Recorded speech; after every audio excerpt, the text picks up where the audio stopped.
Welcome. This is Happy Childless Mindset Podcast. Welcome to a new episode. I'm here with the Jody, psychotherapist, author of Living the Life Unexpected, and the founder of Gateway Women. Oh, it's lovely to be here. Lovely to meet you, Laura. I was telling you before we started that I am anxious, and we ease up a little, and I'm anxious again because you were the first person I knew to be able to guide me in my childless path.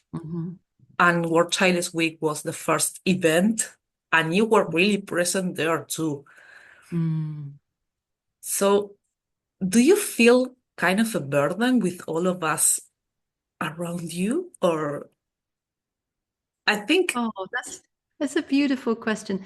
It took me by surprise at first. It was something I had to get used to. Because unlike my public persona, which might seem quite extrovert, I'm actually an introvert. So for me to be the center of attention, it doesn't sit naturally with me. Yeah. But when I'm talking about my work and something I'm so passionate about, it's like the reason I'm the center of attention in that moment is meaningful to me. Yeah. So that kind of enables me to feel okay with it. But it's also a responsibility. So, sometimes if I'm at an event or something like that, and I see someone coming towards me with this look on their face of expectation, and it's like, sometimes I want to run. But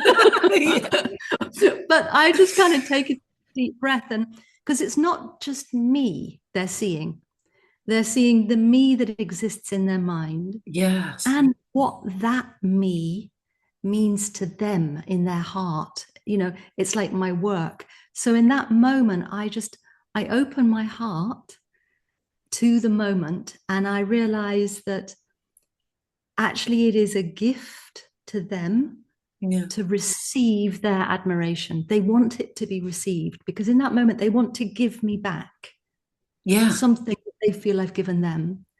And for me to kind of refuse it is, in a way, would be really unkind. Yeah. So I just take a deep breath, open my heart, open my arms, and welcome it. And it's part of what I do. What my work means to people is a huge honor. And I guess I'm used to it now. I always find it amusing, the difference between the Jody that's in their head and me.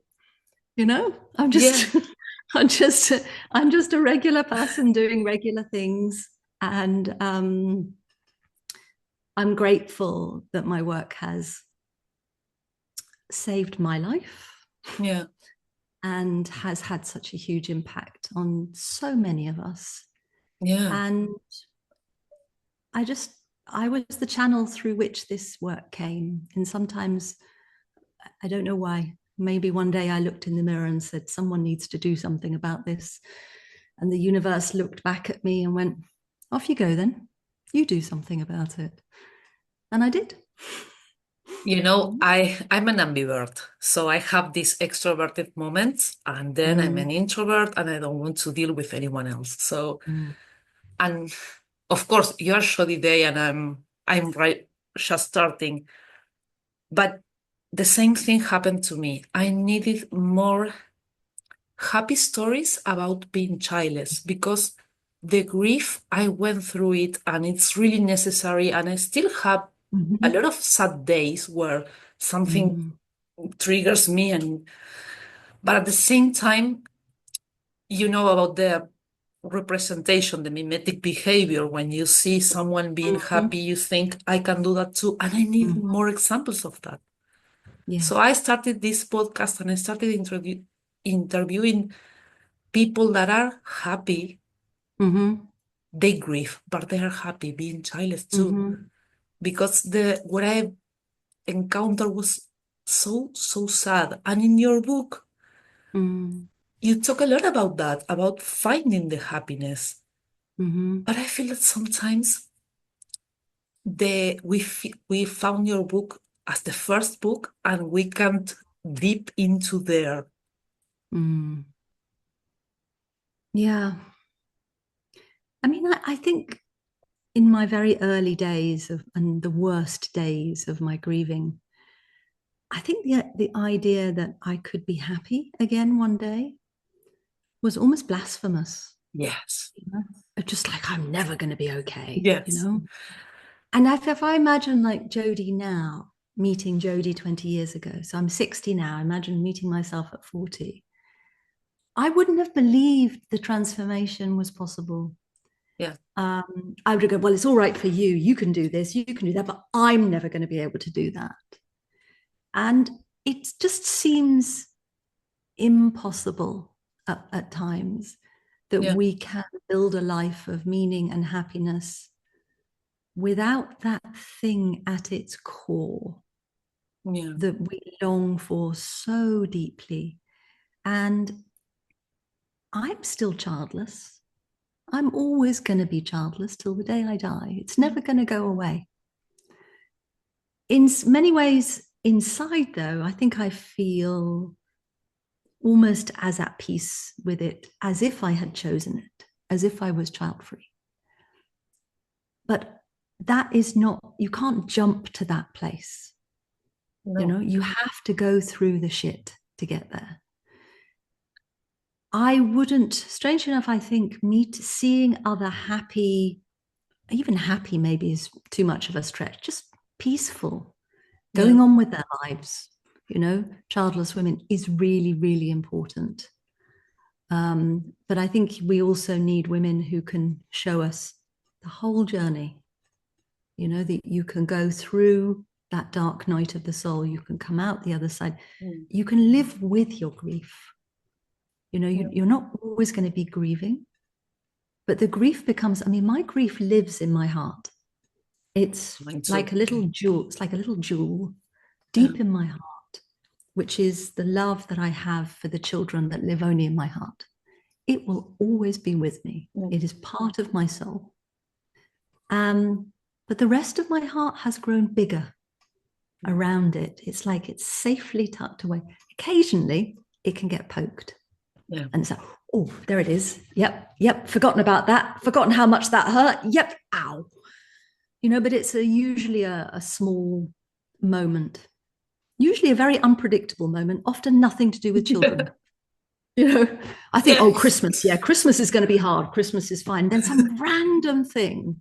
And I'm like, ow. Yeah. Often it's a moment when I realize, oh, I'm not going to get that experience either.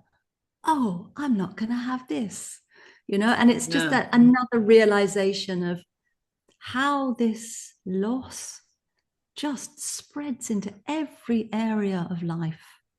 Yeah. You know, and in a way, I have a good relationship with my grief and my childlessness now, and it's part of who I am. It is not all of who I am, you know. That's part of it. That's exactly what I'm trying to do with this podcast. I see myself 5 years ago, and I was grieving so hard that, you told me you could be happy, and no way.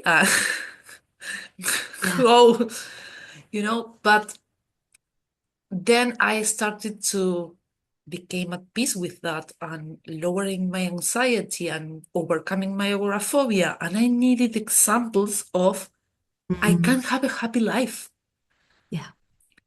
And I didn't find enough. You were one, but you were unattainable for me in that moment, you know. I never thought I would be talking to you. So I like doing my little part. And I think like you and Stephanie with World Childless Week you took the weeds from the path, and we are the ones that go behind you and pave it a little more. And I hope I can contribute to what you are doing. And And I hope I can help the ones that are coming after me, you know? Yeah. Yeah. That was really important to me. Yeah. As well. When I first started writing my blog, which is, I think it'll be 15 years soon,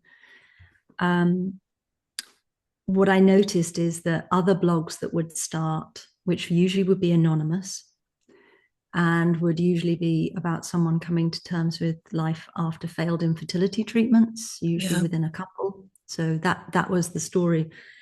I noticed that when they would arrive at a certain level of healing, the blog would go quiet and they would disappear. Yeah. And one of the things I really wanted to do with Gateway Women is I wanted to create something and a body of work and a way to get support that would outlast me. Yeah. Not just my need for it, but outlast me completely. I thought I want something to be there for the next generation, you know, for those women who could have been my daughters. No. And so 3 years ago, when I handed over the online community, which I'd been running for 10 years, to Katie Seppi, who now runs it under the umbrella of the Childless Collective. Katie is 20 years younger than me. So there is that sense of the passing it on to the next generation. Yeah. And I think building a body of work like you're doing, like I'm doing, and having that desire, that actually very maternal desire to make it easier for the ones who come after us is really beautiful and so important, because that's how things will change, not by each generation having to work this out for themselves. And let's face it, most of them not working it out for themselves and feeling alone, disconnected, and devastated. You know, we need to keep connecting with each other, and we need to keep connecting across the generations. I mean, what I'm doing now with my work around childless elder women, you know, I want that work to be there for you and for Katie. And, you know, in 20 years' time, when you're going, being a childless elder woman, that's quite challenging in this way. And I want there to be a body of work, mine and other women my age, to support others. We can learn from each other if we stay connected. I hope you're enjoying this episode. If you are, please support me so I can keep making this podcast. One way of doing it is following, subscribing, depending on the platform you are on. Okay, back to the episode. When I discovered that you moved from the Childless Collective to elderly childlessness, I was so grateful again, because that is a fear that arises often. What I'm going to do when I'm old. Yeah. And I keep being grateful to you, because you keep paving the way for us, you know? And how is that working? What are your ideas? Because I would love to help you if I can. I know I'm in my 40s, but I would love to help with that, because it's like you said, I want to invest in me, but help the others that come before. I feel like there's a lot of nurture and mother things to do that doesn't require a kid. Absolutely. I mean, Rebecca Solnit, the American writer, wrote something which I love, which is that she is child-free by choice, after having a very difficult experience of being mothered, which was my experience as well. Yeah. And, you know, she wrote, there is so much work that love needs to do in the world. Yeah. And I really feel that, you know, that desire to help others is very strong in me, and it's strong in a lot of people. And I think in the early days of coming to terms with my childlessness, I felt that desire, that maternal urge in me was stuck. Like it was stuck in my chest, and I thought it was going to eat me alive. I thought I didn't know what to do with this feeling of wanting to give and having nowhere for it to go. Yeah. It was so physical and so devastating. And, you know, that for me, that came out, that was before I started writing my blog. And then other women from around the world started going, oh my God, these are the exact words in my head and things like that. And I'm like, oh my God, you know, I'm not alone. Yeah. So then I started to use my mothering heart in the world. But it's, you know, that desire to help others. I mean, it's so innate to what it is to be human. It's it's the reason we're the most successful species on the planet, for good or for ill, mostly for ill right now. Yeah. Not because we run the fastest or we have the biggest claws, but because we cooperate in groups. We take care of each other, you know? So it comes very naturally to me. I don't even really think of it as a maternal thing. It's just maybe it is. I think men can have it too. I don't think it's a purely female thing. It's been coded in our culture as female. Yeah. But I think a lot of people have it. And in terms of the work around my Gateway Elder Women project, I hear you when you said, you know, it's a fear. I mean, I think when I realized, the first time I really realized cognitively, it's definitely not going to be happening. I'm not going to be having children. Almost the next thought was, who's going to be there for me when I'm old? And I had never had that thought before. And suddenly it's like right there. I'm like, whoa. And I hear this from, you know, from a lot of people. And there is no easy answer. You know, there are some fantasy answers, but there's no easy answer. And I think for many of us, as we then progress through our lives and maybe we get involved in the care of an elderly or vulnerable, you know, friend or parent, and we see what's involved, I think that's when for a lot of us, it's like, okay, so who's going to do all this for me? Who's going to organize this care? Who's going to do all the admin?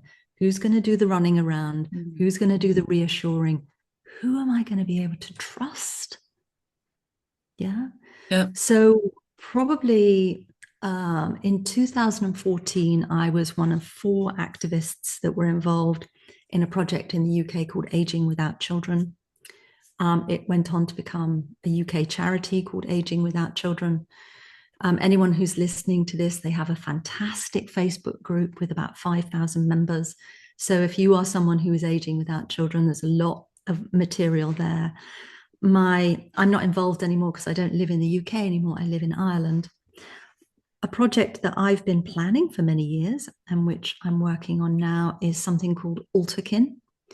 And that stands for Alternative Kinship Network. And my idea is to create a mutual aid community of care for people aging without children. And this is something that happens very physically, locally to you. Yeah. So mine is in a tiny little rural place in Ireland where I only moved to 2 years ago. So it's not like I have a lot of connections. And we had our first meeting just a few weeks ago after several months of planning and 2 years of dreaming. And we are a group of people. The youngest is about 40. The eldest is I'm not sure, but she's in her 70s somewhere. And we will grow, you know, but that's the kind of the core group to get it started. And the idea is, how do we become part of each other's lives? How do we learn to trust each other? How do we become each other's people? And it's not a friendship group. The connections are friendly, but it's not a friendship group. Some people in the group know each other. Some people have never met. How do we go from that to being there for each other in moments of vulnerability and moments of joy as we age? It is huge what I'm trying to do, but you know what? It's also really natural.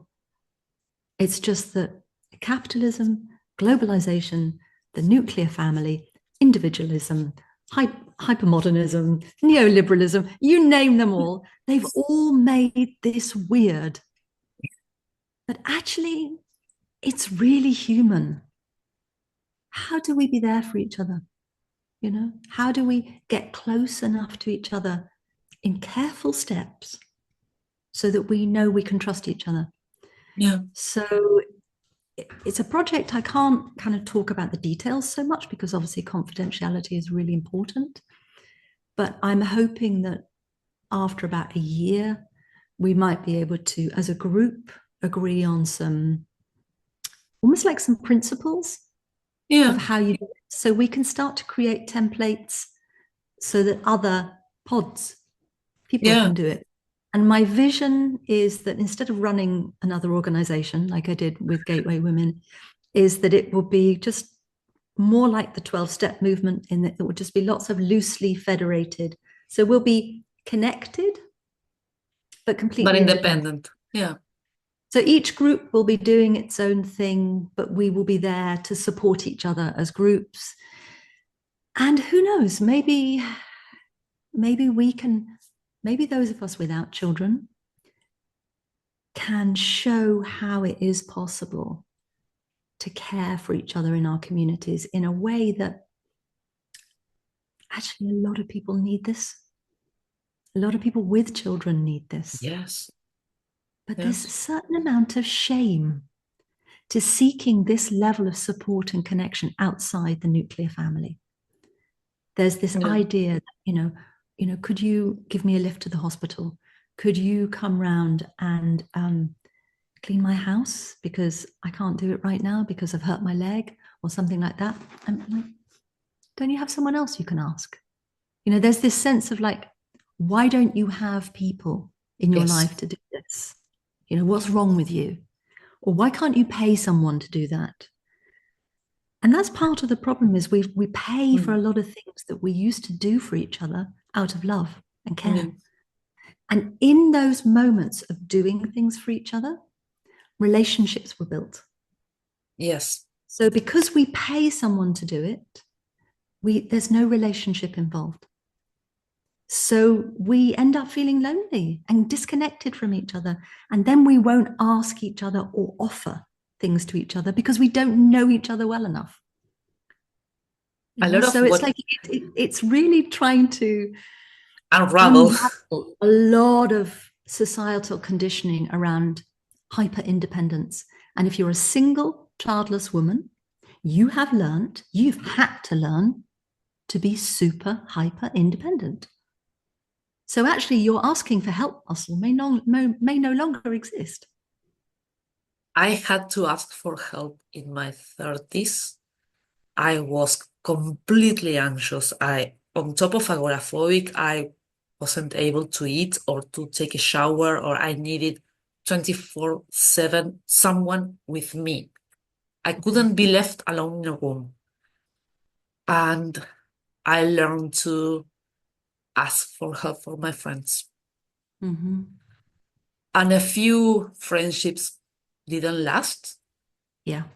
In part because of my need, in part because of when I started getting better, they didn't like not being needed as much. Mm-hmm. And now I'm living with my best friend. Mm-hmm. And he is a he. We are both cis heterosexual people. And a lot of comments are, "You're so weird. Why are you living?" Because it's convenient. I don't have the money for rent.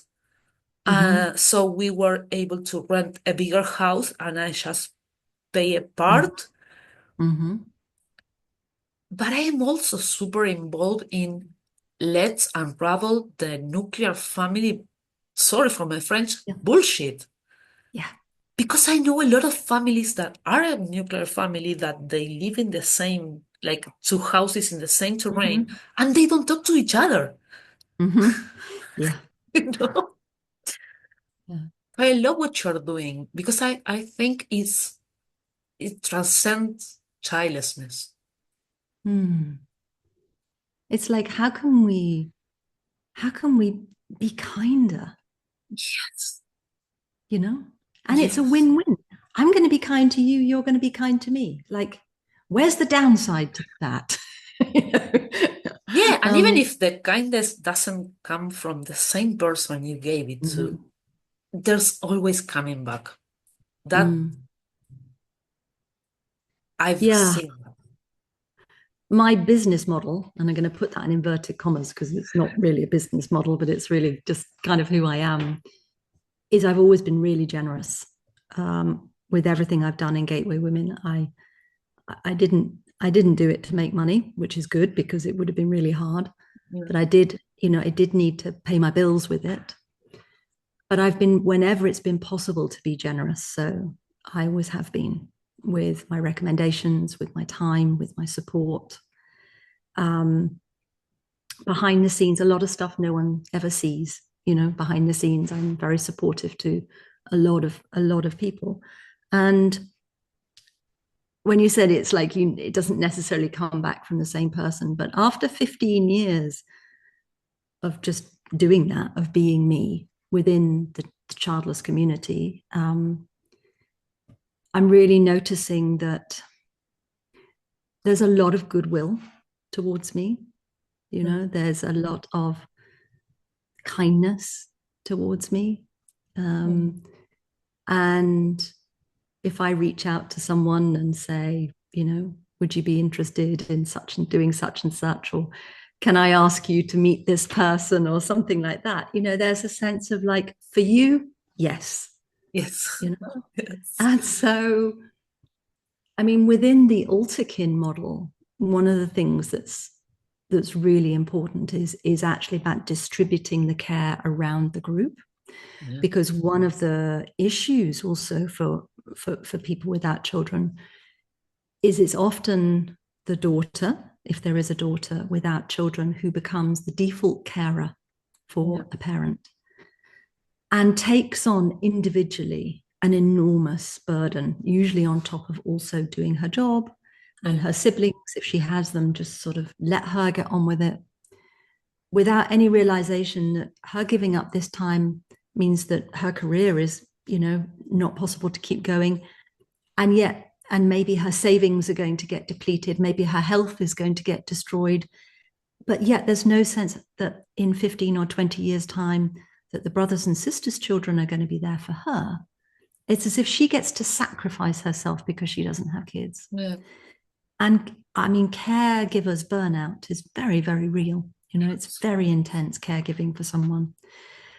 So the idea of a group is that, let's say in 10 years' time, I have a hip replacement or something like that.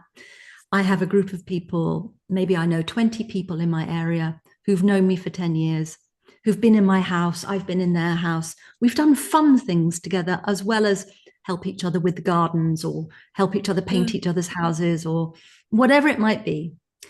And so it'd be like the group might go, okay, so and so is going to pick Jody up from hospital. Okay, I can walk her dog this week, but I can't do it next week. Okay, I'll drop off food. Okay, can you drop food around Monday? You drop food around, and a sense of there can be a community of care, so that not one person gets overwhelmed by it. And also I don't get overwhelmed by thinking someone's doing so much for me that I can't receive it anymore, And just this sense of, I've given a lot to others, they've given, it might not be that I get back from the same person what I've given them, but the energy of the group, yes, is one where there is a shared intention. And it could be that someone has, rather than an injury, probably the challenge will be when someone has long-term chronic illness that requires long-term care. At what point then, how does the group come together? Because it might be there have to be professional carers involved, but who manages those carers? Who makes sure that the person is getting the care they need? Who opens the door when the carer arrives? Who makes sure the carer gets paid? I mean, people say, oh, you can pay for all that, but I think if you've had any experience of care, there's the care, and then there's all of the administration, which is massive, And I knew my great grandmother she lived until I was 17. Mm-hmm. And my mom and I, like, she lived in another house. She had carers, but some of them didn't treat her right. So there has to be someone. I'm not saying caregivers are bad people, No. but there's everything. So it's not just pain, it's who's going to make sure I'm being treated right. Who will be your advocate? Yeah. Yes. And I think that's the thing that childless people fear most. Yeah. When they say, who's going to be there for me when I'm old? It's not just who's going to be there for me doing the tasks, but who is going to be my representative in the world? Who will know all my stories? Who will know how I like things? Who will watch out for difficulties in the situation? Who will know just by the look on my face if something's wrong? Yeah. Who will know my stories? Who will know what I want when I can no longer say what it is I want? Yeah. You know? That's for me is my biggest fear. Yeah. And you can't buy that. You have to build it. You have to build it over a long time. Yeah. My dream was always having a farm. I'm crazy about animals and I love to grow my own food. And since I'm childless, I'm started to dream about having a farm where I have a community of interages. How do you say it? Like Intergenerational? Intergenerational. Sorry. First language Spanish. Sometimes I Oh, forget. no problem. To help each other and to have that community. Yeah. And I'm trying to make that work. I still don't know where, but I think it's a beautiful vision, and I think it's a vision that the world needs. I think community is the future. It was the past, and it will be the future as well. I think so too. Because we have lived through an extraordinary 200-year period of extraordinary globalization and growth due to fossil fuels, and it's coming to an end. So actually getting our needs met nearby, our needs for connection, our needs for relationship, our needs for food, getting them in a closer geographical area will become, I think, more normalized. And I think the biggest riches we can have in this world is relationship. Yeah. And that doesn't mean necessarily just a romantic partnership. No. I think to have people around you that you have invested in and they have invested in what you're doing it's a really powerful thing to do. It's not easy because as I said to someone, who was really worried about what I was doing with AlterKin and, what happens if this happens and what happens if that happens, I went, people are going to people. Of course. It's going to, shit is going to happen. Yeah. People are going to behave badly. People are going to be weird. People are going to fall out. It's like, I can't prevent that because that is what it is to be human. And you can't stress about that either because it's going to happen and you're never going to see how it's going to happen. How do we create a framework within the group where we deal with difference and difficulties? Yeah. And I think it's really, really important work because a lot of us, don't really have to deal with situations like that as much as we used to because we live separately. And we pay for a lot of things that we used to get through relationships. So there's less relationships in our life. So there's less people in our life. So there's less friction in our life. But there's also less people in our lives. Yeah. So there's less connection in our lives. Trying to want connection without friction, it ain't gonna happen. Yeah, absolutely. I'm just kind of gonna ask for the grace that came through me to create Gateway Women and all of the things I've done over the year. I just hope the universe is going to look kindly on me. And when it happens, to give me what I need and to give the group what it needs to learn, because I think it's going to be one of the key things about how these groups are going to work is how we manage conflict and how we manage difference. Yeah. And if we can't do that, then there's no hope. But actually, if as human beings on our planet, we can't work out how to do conflict and how to do difference, there is no hope. We have to get smarter Yes. at being together. Yes, absolutely. And more with everything that is happening politically. Yeah. Oh, totally. Yes. The polarization that's happening politically in everywhere is just this kind of refusal to see two sides of things, refusal to tolerate difference, and this idea that the solution is to push away the opposite. It's very adolescent. Absolutely. Yeah. And what I see is hurt people that think that blaming others is going to fix everything, instead of looking inside and say, okay, this is my shit.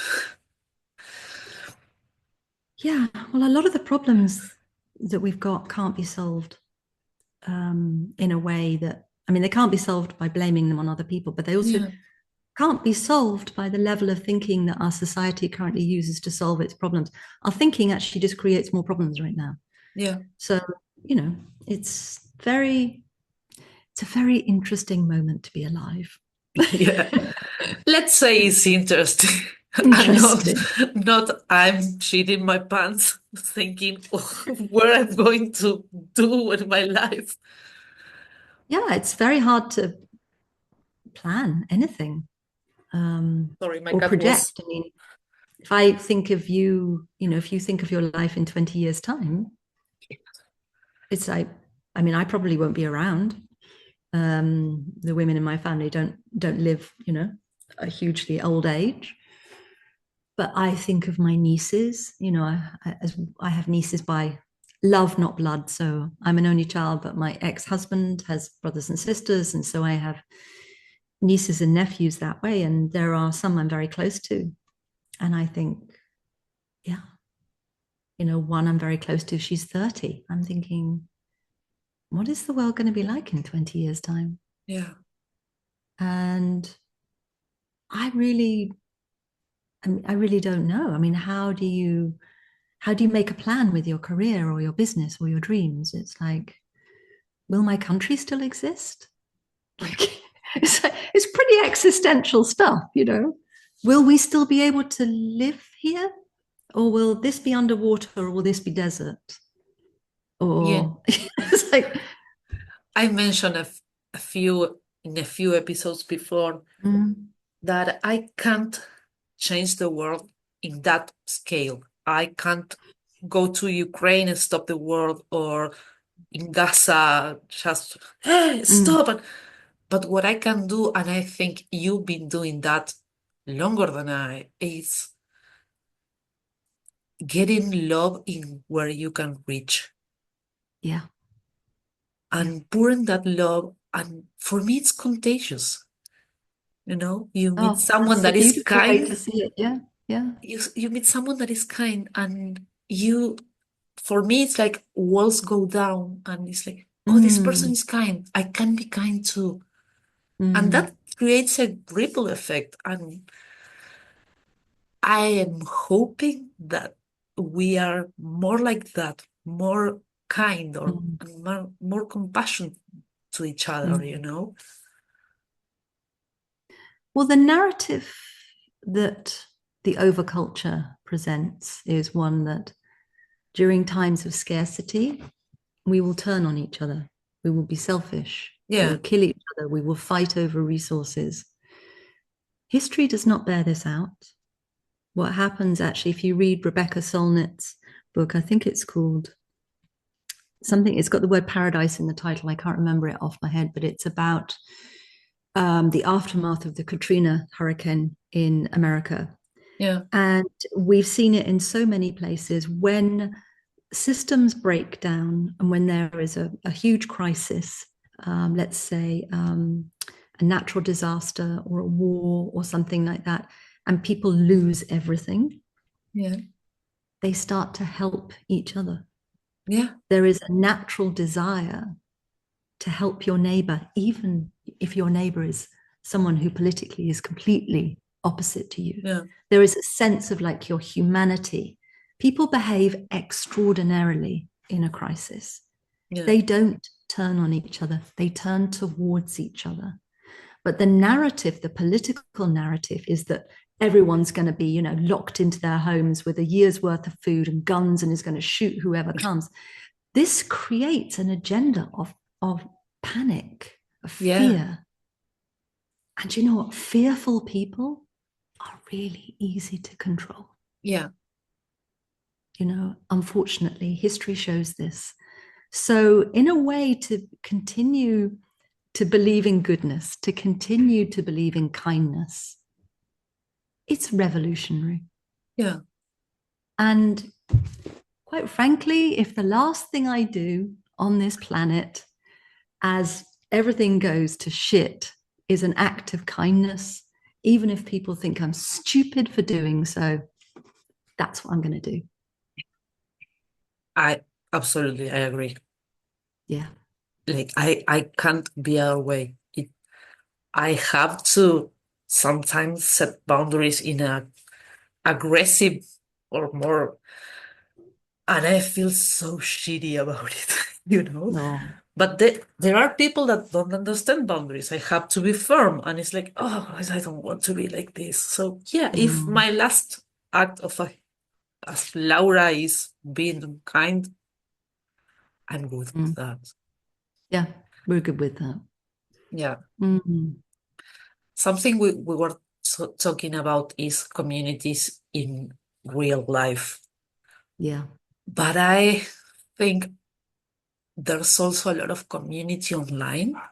Oh my goodness, it has saved my life. The online world. Too. And the Childless community for me is the kindest I can ever think of. When I started this podcast, I posted on several groups on Facebook a plea for guests. And I got over 100 DMs and comments, and not everyone wanted to be a guest because they're introverted but I found so much love there. It's awesome what you're doing, you know, and I keep in touch with a lot of people like that. So I think we can have, like you said, both, but at the same time, this sense of we are not alone in this enclosure. That feeling of being alone is so devastating. I mean, when I very first started my blog and I was getting comments, I mean, I was sitting at my desk, just tears just rolling down my face of relief, just at these words of some stranger I'd never heard of saying, me too. I know that feeling, you know. And there were no online communities then. I mean, the first Gateway Women community in 2012, there wasn't anything else like it. And I didn't do it on Facebook because Facebook was a very painful place for a lot of childless women because all of their friends were having babies. So I did it on a new platform called Google Plus, which doesn't exist anymore. I remember Google Plus. But it had like a groups and communities section. So I did it there. And then when that closed down, we moved on to Mighty Networks in 2019. But the sense of being connected to thousands of childless women around the world, and then, you know, through Stephanie's work, through World Childless Week, which I've supported right from the beginning, it's just to know that we're not alone and to meet the diversity of stories and the diversity of personalities that is possible online is amazing. I mean, I've met so many extraordinary people, and my mind and heart has been blown open so many times by finding out someone else's story and experience and going, wow, I didn't know it could be like that. And, you know, I learn more and more and more, and I have this sense of this global shared experience, which has universal aspects. Yeah. But then each story is unique, totally unique as well. Yeah. It's amazing. Yeah, we were talking with Robin Hadley that it's amazing that You've been talking to all my friends. That's so nice. I love Robin Hadley. He is adorable. And I have a Stephanie is blast with him. We Yeah. sometimes meet in Zoom, not for records, just to talk, and he's so funny. But we were Yes. talking about like the possibility of being friends. I'm a woman in Argentina, and he's a man in the UK. Yeah. So we wouldn't have anything else in common if it weren't for our childlessness. Mhm. And it opens so many possibilities that I would never have imagined. Mm. Because I was like, I'm all alone and I don't know anyone childless too. And technology allowed me to Mhm. reach out and reconnect with. Yeah. And I feel a sense of community just by Zoom. Mm. Yeah. I wouldn't have been able to do what I did with Gateway Women without the internet, without social media. You know, maybe I would have had a couple of little groups in London or something that people would have heard of, maybe from the newspaper or an article stuck on a wall of a church hall, or but it would have been a tiny thing. And you know, social media and the internet enabled me to reach women all over the world. So yeah, I am so grateful to it, you know, to the possibility of both. I think And now I'm now at the Elderhood Project. It is one that it feels really important that it's local. Yeah, you know, because it's for a different reason. absolutely. Yeah. Yeah. Yeah. It's not the same. I can't ask you to drive me to the hospital because, yeah, wait a minute. I take a plane, then I go to your city. Yeah. It's also a different quality of relationship because it's not one where if someone pisses you off online, you can just, I'm not gonna deal with that. I'm just gonna walk away. You know? These are your neighbors. Yeah. It's very different. Yeah. So it requires a lot more delicacy and moving more slowly. Yeah.